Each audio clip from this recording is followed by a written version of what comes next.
Gulf অঞ্চলের ৬টি দেশ বাহরাইন, কুয়েত, ওমান, কাতার, সৌদি আরব ও সংযুক্ত আরব আমিরশাহী হঠাৎ করে নিষিদ্ধ করে দিল রণবীর সিং অভিনীত ধুরন্ধরকে।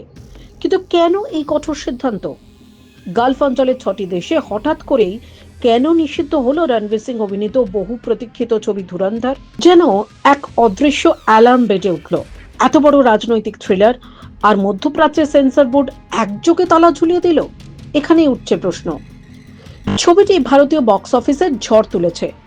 রণবীর সিং, অক্ষয় খান্না আর মাধবনের অভিনয় নিয়ে প্রশংসার বন্যা।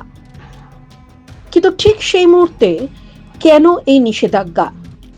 বাহরাইন, কুয়েত, ওমান, কাতার, সৌদি আরব ও সংযুক্ত আরব আমিরশাহী এক সুরে না বলছে। তাদের স্পষ্ট অভিযোগ, ছবিতে নাকি রয়েছে পাকিস্তান বিরোধী বার্তা।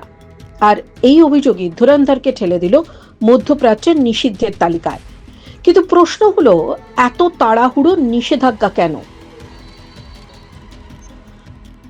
মধ্যপ্রাচ্যে বেশ কয়েক বছর ধরেই সীমান্ত রাজনীতি নিয়ে তৈরি ভারতীয় ছবিগুলির ওপরে নজরদারি চরমে পৌঁছেছে। Fighter, article 370, the Kashmir files, tiger 3 সবেরই একই ভাগ্য। কিন্তু ধুরন্ধরের ক্ষেত্রে পরিস্থিতি আরও জটিল হলো। সেন্সর বোর্ডের আভ্যন্তরীণ রিপোর্ট অনুযায়ী ছবিতে পাকিস্তানের সামরিক এবং গোয়েন্দা ব্যবস্থাকে তীব্র নেতিবাচকভাবে দেখানো হয়েছে। গোপন অভিযানের বেশ কয়েকটি দৃশ্য, তাতে নাকি ওই দেশের নির্দিষ্ট ভাবমূর্তি ক্ষুণ্ণ হতে পারে।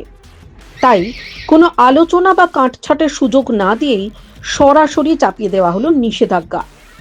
কিন্তু তবুও থামছে না ধুরন্ধরের দৌড়।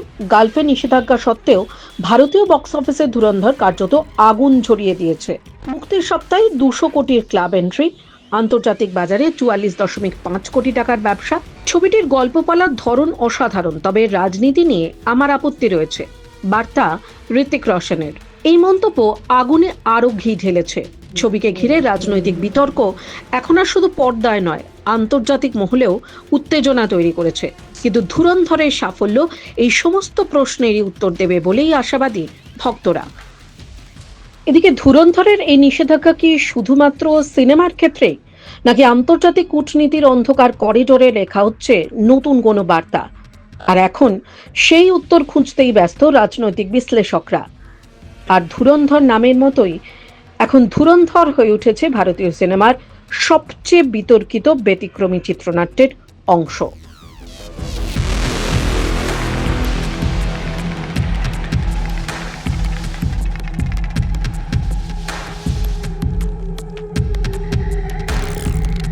টাইমস নাও খবর।